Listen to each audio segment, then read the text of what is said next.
Zeit, also aus, seitdem, also Zeit, aus, dem, aus, seitlichen, dem, also aus, dem, seitlichen, Fenster, hinten, seitlichen, Fenster, hinten, zum Fenster, zu seitliches, Fenster, hinten, zum Waldrand, zu blicken, beschreiben. Waldrand, zum Blicken, zum die des Beschreibung. Die des roten Bauchs eines die Beschreibung des roten Bauchs eines Gimpels des roten keine Sprache Bauchs eines Gimpels ist noch wirklich in keiner Sprache eines Gimpels des roten Bauchs eines Gimpels ist noch wirklich keine Sprache ist noch des roten Bauchs keiner Sprache ich wirklich Zeit gewinnen des roten Bauchs eines Gimpels ich will gelungen Zeit gewinnen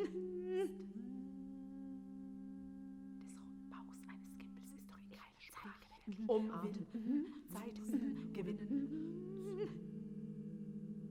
Ich will Zeit gewinnen. Atem zu holen will. Zeit gewinnen. Schwermütigen. Ich will Zeit gewinnen. Zu holen. Den schwermütigen Bogen. Schwermütigen Bogen holen. Umzubetten. Bogen umzubetten. Auf den auf schwermütigen umzubetten. Leichtfertige Bogen. Leichtfertige auf leichtfertige Klänge. Auf leichtfertige Klänge umzubetten. Leichtfertige unerwartet auf unerwartet Klänge und die Klänge, die leichtfertige Glückschlingen, aberwartet, Klänge, die unerwartet und eine glückliche Melodie, schlingend, aberwartet eine Melodie, und die entsteht, indem glücklich eine sich schlingend Melodie abbrechen, indem sie sich selbst zuhört. Fado. Selbst zuhört. Entsteht Fado, indem sie eine sich Melodie erst nach Schlafen selbst erst zuhört nach Fado. Versuch, die Heilige steht, indem sie versucht, sich Heiliges erst nach dem Fado selbst zuhört. Fado.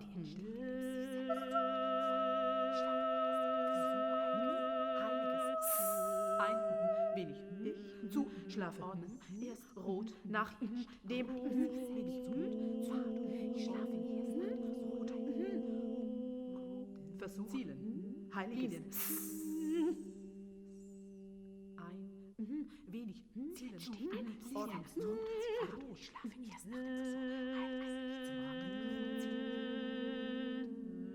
von den Händen wenig und zu Füßen ordnen. Rot von den Händen und des Füßen gekreuzigten Zielen, Linien von den Händen des gekreuzigten Zielen.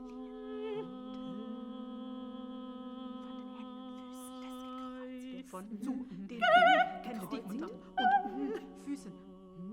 Von den Händen zu den Stigmata eines zu den Stigmata des gekreuzigten eines zu den verzückten eines verzückten von den Stigmata eines verzückten Geometrie zu den Stigmata des verzückten Leidens zu den Stigmata eines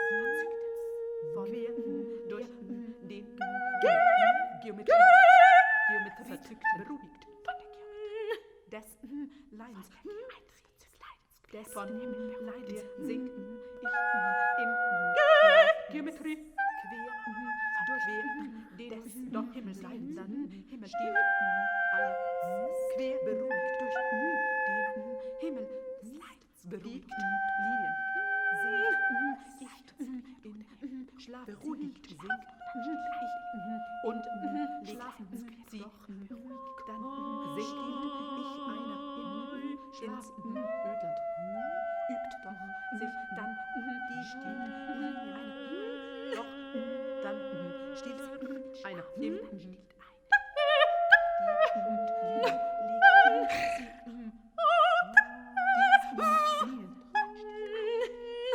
und Ödland sie übt sich liegt ins Ödland und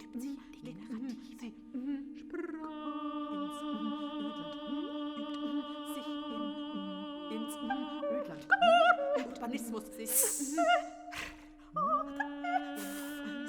klotzt im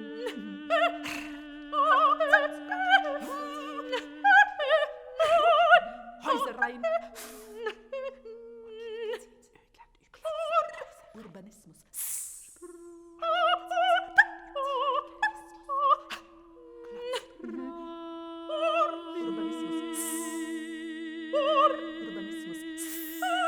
Häusereien klotzten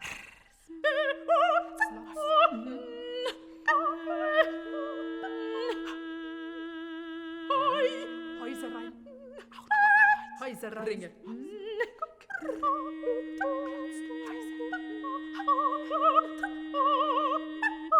Auffahrten Ringe Zufahrten Auffahrten hinten Zufahrten Ringe wohin eigentlich wohin Auffahrten eigentlich Auffahrten Zufahrten Zufahrten Robertschin Robertschin dieses Wort dämpft dieses Wort dämpft wohin eigentlich schnittigen dieses Robertschin alle Lärm schnittigen dieses Wort dämpft in Lärm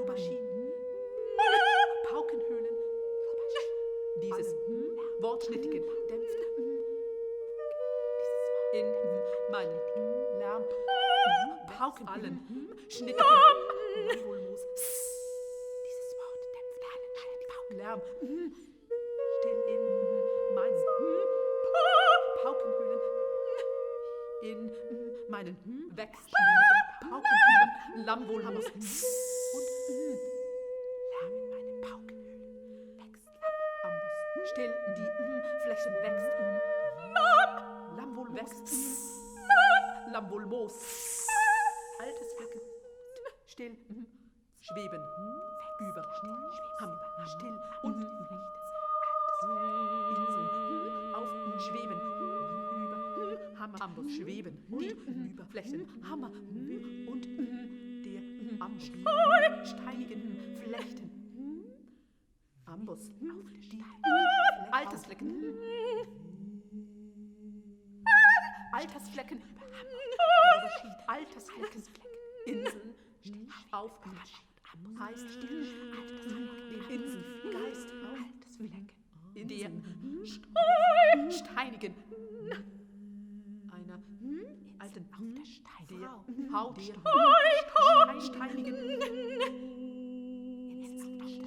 Haut Robertschin heißt Robertschin dem dieses Geistwort geht heißt Geist dem einer geistalten Frau mir nicht aus dem einer alten Frau Robertschin heißt mit dem Geist einer alten Frau Robertschin dieses Robertschin-Wort geht zu heißt mit dem Geist einer alten Frau Robertschin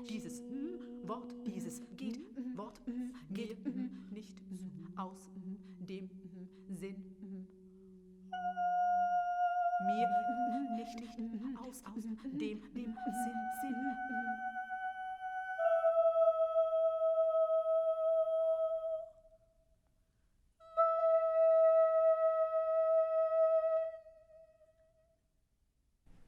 That was by Christoph Herndler. More information about the performance and the piece can be found under this video. Christoph Herndler studied organ and electroacoustics at the University for Music and Performing Arts in Vienna with Roman Haubenstock-Ramati. He studied at Stanford University, California, in the Department of Visual Arts in San Diego and the Art Department in Claremont, Los Angeles. In 1997, he founded an interdisciplinary project group with the ensemble ICE, to which numerous well-known musicians belong.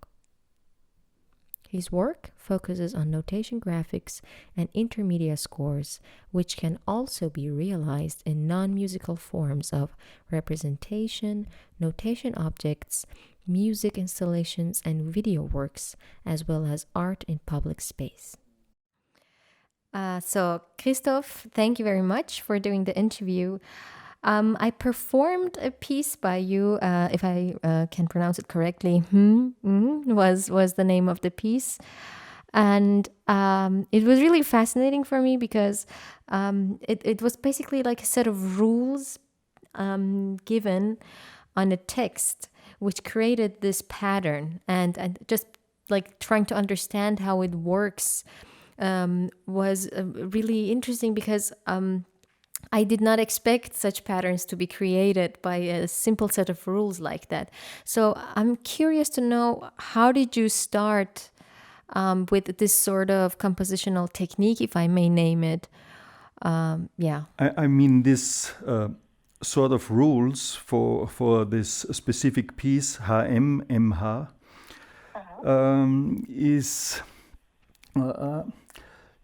is based on the underlying text. You have to know that the text I'm using is from Franz Dodel, and he writes this endless haiku. So it's continuous writing, a poem or a text, let's put it this way, which grows every day. And when I was asked to make a composition with that text, I was also confronted with how to deal with this situation, that this is not a fixed text, but a growing text. And my solution to it was to find a set of rules based on the syllables of the text, which can be applied to any part of this endless haiku. Yeah?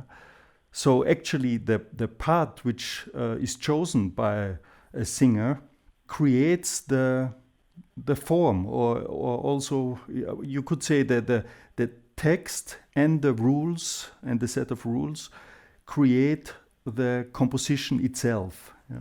And this is, of course, different every time because different singers choose different parts of the endless haiku. Yeah, exactly. I mean, and the idea to include the people who perform, to include the musicians, to include the singers, is one of my big interests. Or you could look at it, at this set of rules, like a program. Yeah. But usually programs are directed towards machines, towards computers, and the computers have to decipher the code. But I'm interested more in these sort of programs which are directed towards people. So these programs have to be very simple in some certain way to be able to be deciphered by the musicians. But once you do it, you create also a big understanding of that form, because coding or to write a program means also that you have to understand the structure. Yeah? And when a musician understands this structure, then he gets a very deep understanding of what he's doing. That is definitely the case with me. And yes, that was what was fascinating for me also as a composer, because in the beginning, some might be a bit confused or it might be a bit complicated, but when you get into it, as you said, you really get a deep understanding of how everything is created, and that's really brilliant. I wanted to ask you, I mean, there are texts that you've worked with. How do you generally choose these texts? Do the authors ask you to write something, or how is the process? Yeah, with Franz Dodel, it was the case that I was reading his writings before, and I was very attracted by his writing. We made some contact, and that's how everything started. But usually there are some random circumstances. I mean, people ask me if I would like to work with them, like writers. And I take this opportunity to get into new areas. So it's not so much that I have specific interests which I focus on and then I head towards it. It's I leave it up to the coincidence, what comes through the window.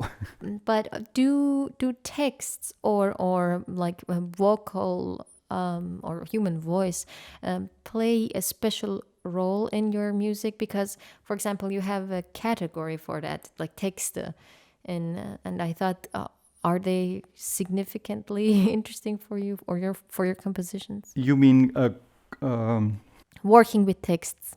Working with text. Yeah, sometimes it's only a simple sentence.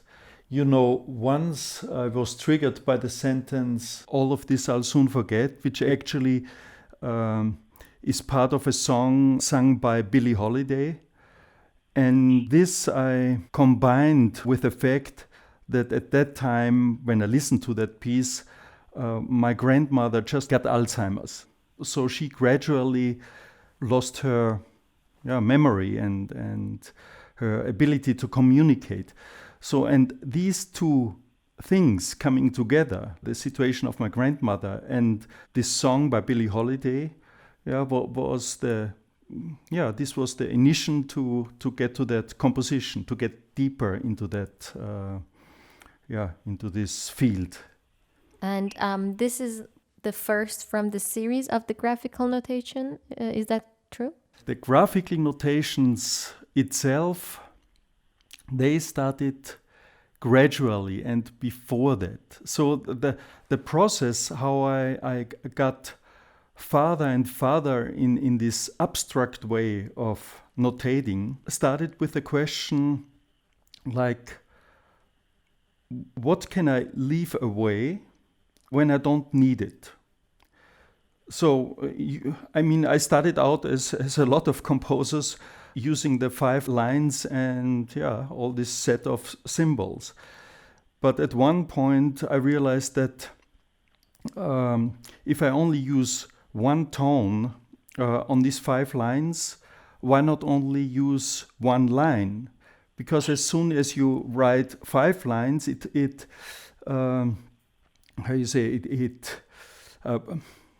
pretends that you might use the other possibilities, the other tones as well. But this is not true. So from that moment on, I realized that notation itself creates our vision of what we want to compose. So in the end, I asked myself, what is important for me to write down at all? Yeah? Is a sound important? Is a certain sequence of sounds important? And then I realized, no, it's not the sounds. And what remained was actually a form. And at that time, it was basically the form of a change. I asked myself, so what is important? And one of the answers was the seasons. The seasons are for me important. And then I tried to notate this change throughout the year. Yeah? and I started thinking of what is change. And yeah, I realized you have on the one hand a change which you see on the clock, where the how you say the arm moves gradually, yeah. And on the other hand, you have a change which is defined by the weather or divided by days. Like you have a very warm day, yeah, a very warm summer day, and then another warm summer day. But all of a sudden you get some rain and it gets colder. But then it gets warm again. And the rainy days add up while the warmer days get less. And then you have snow at one day. And so you jump through weather, you jump forward and backward in time. Yeah? By the amount of these different temperatures, of these different days, you gradually move from summer towards winter. And this was the start of Der gebrochenen Flügel anderer Teil, of this composition. And when you look at this composition, you don't find any symbols which remind you of music. It just captures purely the form of what I just described. And then I was confronted with that form, and this was a very interesting step, because this form asked me, how would I look at it musically? Yeah? And I realized at that moment I became an interpreter of my own form. If I decided for, let's say, for winter to take a specific sound, I had to stick with it. Yeah? If I decided for summer another sound, I had to stick with it. And I would be carried by the form through the music. But at the same time, you could take a different sound. So it was very easy to change through this notation, to change the sound. And then I went even further and exchanged the sound with movement. So I realized I had a score in front of me, which could be music as well as movement, and as well as a movie, like we also cut a film based on that score. Yes, so well, you said that you tried to take away the unnecessities in the score. And also, like the rules you mentioned, and the structure of the compositions are made so to help the interpreters understand the form and structure of the composition. So my question is that is it also important for you to give a certain bit of freedom to the interpreters when you know that they don't have to be maybe as specific, as they might have to be when they're dealing with classical notations? Is that also something that you wish to achieve by graphical notations? I mean, in music in general, the aspect of freedom is a very important one. Yeah? If we look at old music, or if you look at any music, you will find that this aspect of freedom, you always will find it in one or another way. So it is important for me. But there's a big difference between what we know as musikalische Grafik, which got developed in the 50s, in the 60s, towards my graphical notation. If you talk about freedom, you also have to talk about variability. And perhaps it's easier to talk about variability since freedom is such a philosophical term. Yeah, it's very tricky to get into the word freedom. But if you talk about variability or randomness, it gets a little easier. And when I compare my graphics course to the, let's say, classical musikalische Grafik out of the 60s, what I said before, or they are created nowadays as well. In the musikalischen Grafik, where you have, let's say, some scratches on the paper, you give it to the musician, and the musician makes something out of it. Like if he has a very tic-tac, I don't know the English word, tic-tac form, he might perform something different than when he has a very like round, soft form. And each time he looks at it and he plays something, it can be different. Yeah, he is free how he looks at it. But this variability happens in his head, in his imagination of what he thinks it should sound. And with my scores, this variability is much more defined within the symbol itself. Yeah. For example, if I take a triangle and I put this triangle on a square piece of paper, you know then when I turn the paper, the triangle has 4 different meanings. You see there's already a variability depending from what side you read it, how this single symbol can be interpreted. And of course, you can create very complex signs. I mean, look at the score Supermixen. You have a very a complex set of signs. You have a tremendous amount of variability in the score, but the whole variability is actually fixed, is notated. So it doesn't happen in the head of the interpreter, but it happens on the piece of paper. And you have all this variability when you say sing high or sing low.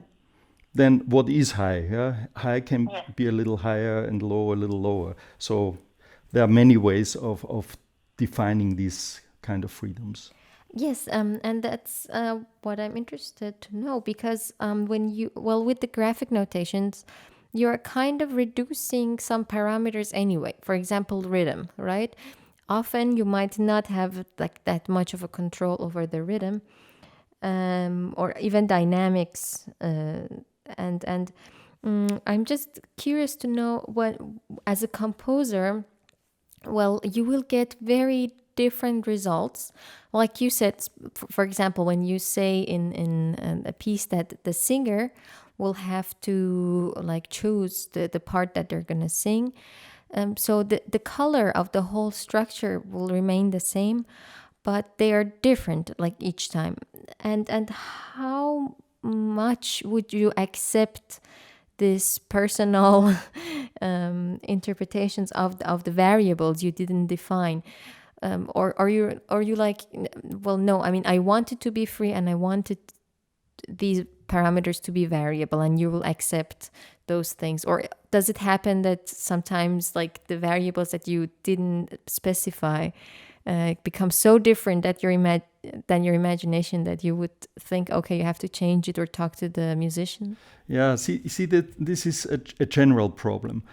When you deal with very old music, where the explanation isn't available of how to read the symbols, you need musicians which take on that responsibility, or which really get very deep into this area to find out legitimate ways of dealing with these symbols. So there is a big responsibility from the musician, since he knows he can't ask any longer any composer, etc. So he has to find other ways. So when you are confronted with my symbols, sometimes it's a little similar, but since I'm alive, there is this problem that musicians tend to ask me what I think before they start investigating the symbols themselves. Not every musician takes on this responsibility, but I still think it's more important to give this variability, since it asks for the responsibility, than to go the safe way and define everything. Yeah, that's one thing. So I wanna get the responsibility of the interpreter in a very fundamental way. I mean, yeah, because every interpreter is responsible in some or other way, but I want it on a very basic way. So that's one thing. And the other thing what you mentioned is the synchronization, like how I deal with time. When two musicians play the same score, for me it's not important that they sing it in a synchronized way. Because what does it mean, synchronization? Synchronization makes sense when your material is intervals. An interval means that two things have to happen at the same time. And this was clear for the past centuries when we look at the musical material. But now we got into the field of sounds and noise, etc. So the synchronization plays a completely different role looking at our materials. And from that perspective, for me, using the same methods of synchronizing noise or specific sounds doesn't make sense. Yes, I understand. And well, I definitely get the point with giving responsibility to musicians. It's rare because, as you said, when a composer is alive, of course, everybody would rather to have an explanation before exploring the score. But that's also sometimes because composers have such specific imaginations of their piece that they do not give this freedom to the musicians, you know. If you look at scores in general, most part of the scores define the outcome. Yeah, and I define in my scores not the outcome, but the mechanisms which lead to an outcome. Yeah, that's programming, that's the code. It's a mechanism which leads to an outcome, and the outcome can be variable. So that's a completely different look at the material. Creating an artwork is also about like choosing the material of that artwork as a human being. So you see a combination of things and you say, this is pretty, I want to put this next to this other object or tone or note that I have. One of my wonderments is that, like, when you give that decision making part to a machine or to an algorithm, what is your position as the composer, as the artist? You know what I mean? How aware are you of the outcome that is going to come out of the other end of it if you're not directly connected to the decision-making part of the process? Yeah, I mean, if you do look at nature, I doubted that the nut tree which grows here worries about the bird who is singing in the nut tree, or worries about how the grass looks which grows underneath. There is a relation between the earth the nut tree is in and the grass grows and the bird sings in the nut tree. But there is no worry. Oh, because you sing in here, I don't grow. Yeah. So what I'm saying is the nature is also formed out of a principle, but all of different things can come together. So it's not formed by its final outlook, but by its principles. Yeah. So you are kind of the architect of these principles. Yes. I try to find principles which interests me, which might lead to music. So I try to think music in a not sounding way. So sometimes, of course, I'm inspired by sounds, yeah, and I'm inspired by the bird who sings in the nut tree.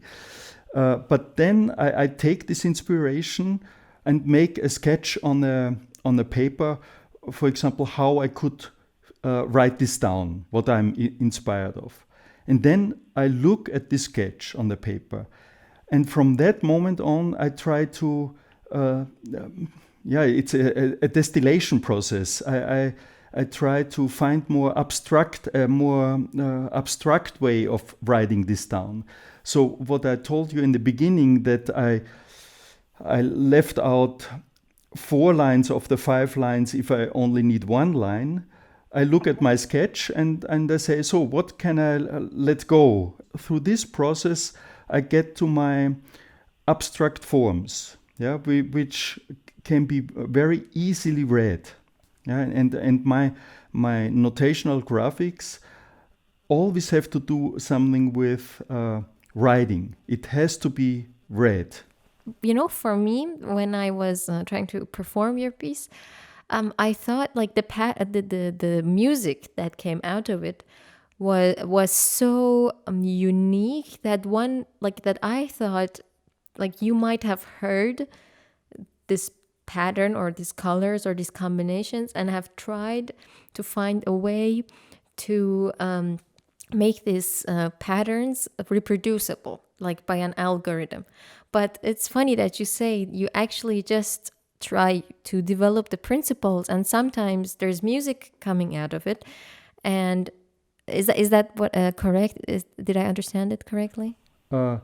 Yeah, sometimes I get to abstract forms. So you're not listening to the sound. You're not it's not like you have the sound and you try to develop a principle in order to gain that sound. Yeah, there are different. There's some different ways, but one which I described before, you are inspired by a sound, you try to write down this sound. By writing down, you get to an abstract form, and this abstract form might lead you back towards the first sound you were inspired from in some or other form, but also might lead you into a completely different direction.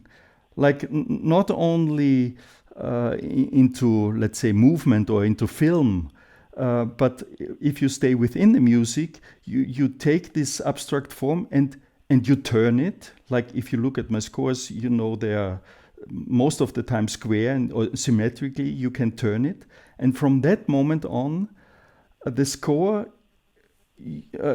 itself leads you to a completely new output, which you couldn't have imagined before.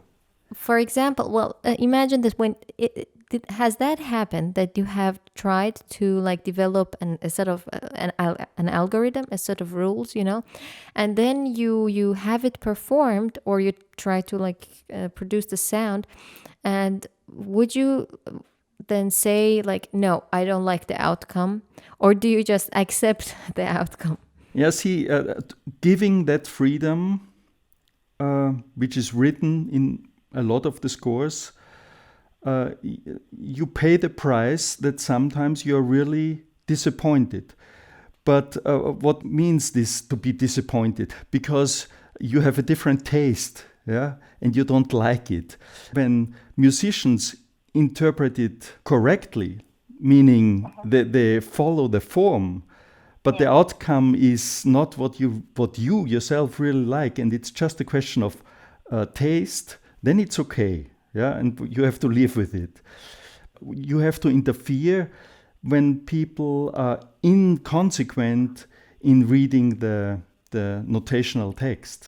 I'm just wondering if there is a lot of skepticism towards graphical notation, according like to your experience, or how do musicians generally handle this sort of notation or approach? Do they accept it, or is it too complicated? What have been your experiences? Yeah, I mean, when you stand in front of a set of symbols which you haven't seen before, then it takes always some patience to deal with it before you can start working.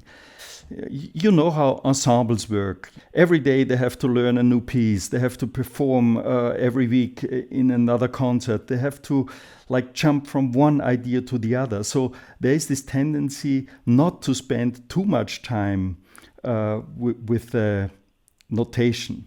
And when it goes a little bit too far, there's this tendency, of course, to set it aside. In other terms, when they see graphical notation, they think they know exactly what graphical notation is. Okay, you see some symbols and you can do what you think. You have this freedom, yeah.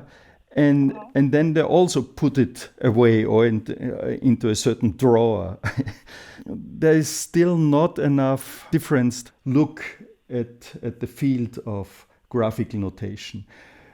Whereas I would say I wouldn't even differ between graphical notation and regular notation or expanded notation. Everything is notation.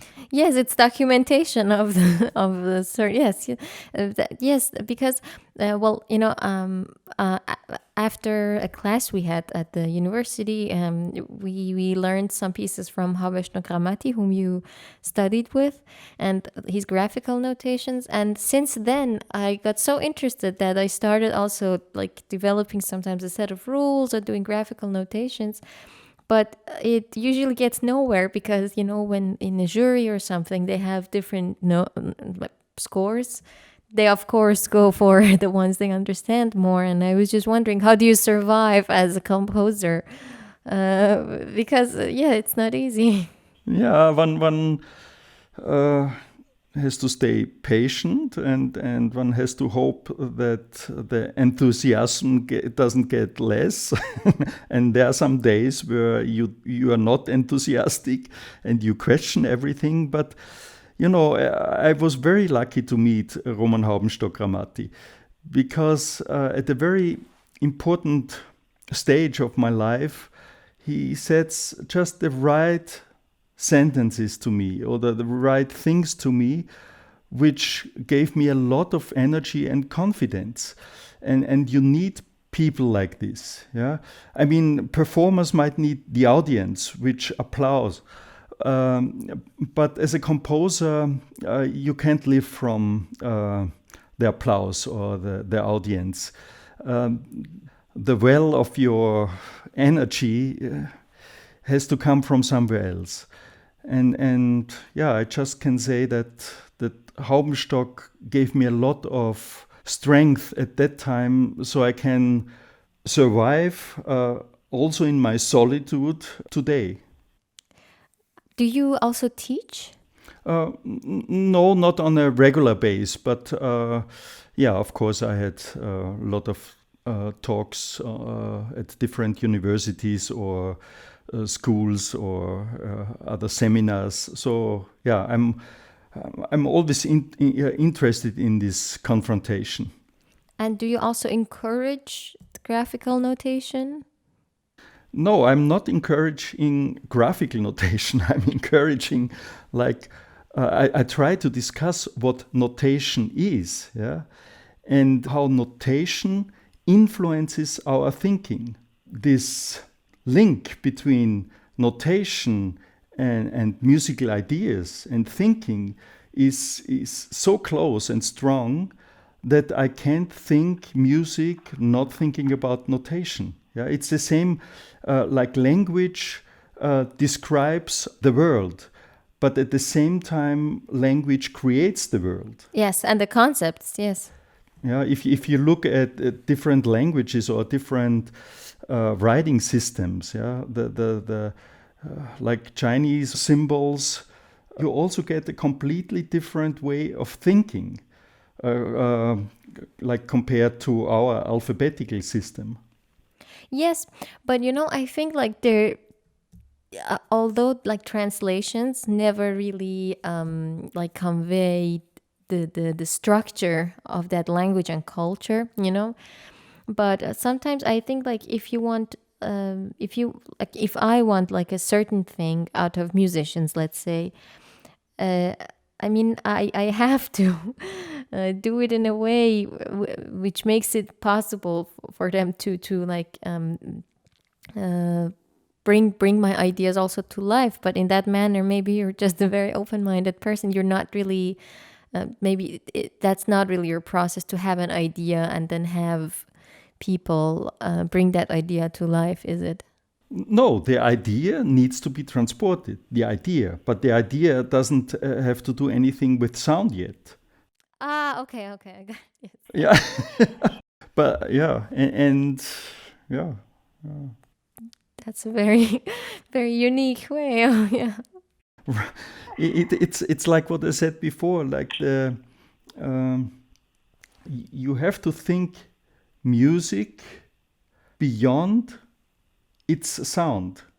Yeah? When I look out of the window and I look at the nut tree, it's possible to see music because we have a musical education. We have, I don't know, it's probably not even the education, it starts earlier. It's a way of looking at things, perhaps taking in consideration the time aspect of it. Or the formal aspect of it, meaning all these things which are important to music. Because when we listen to music, why do we like it? Sometimes we can't explain it, but other times some parts of our brains start comparing the beginning with the end. Big things with small things, loud things with soft things, repetition, all these formal aspects. And then we might find joy in that. But the same joy you can find looking at the tree. Well, because you said that when this idea that you're trying to convey is not necessarily sound or music yet, I'm just wondering then why music? Like, why do you want your ideas to be performed in the music medium? Yeah, because it's part of it. It can be music or dance or film or whatever media. People made a performance with supermixen, which I originally wrote for string instruments. And I never had thought of in that case, that it would be possible to dance it, because the symbols are so specific for string instruments. But even with this specific notation, some dancer came to me and asked me if they could interpret it with their dance, which I was very happy about. And they found a very good way of reading it as dance. So, and this was for me the ideal form, that somebody finds the score without explanation, which I always add to it, but they only find the pure signs, and they look at it, and through looking at it, they find some underlying structures which make sense for their media. Generally, what do you consume, like art-wise? What films do you watch? I'm just curious. Yeah, I don't know if I want to tell you all of that.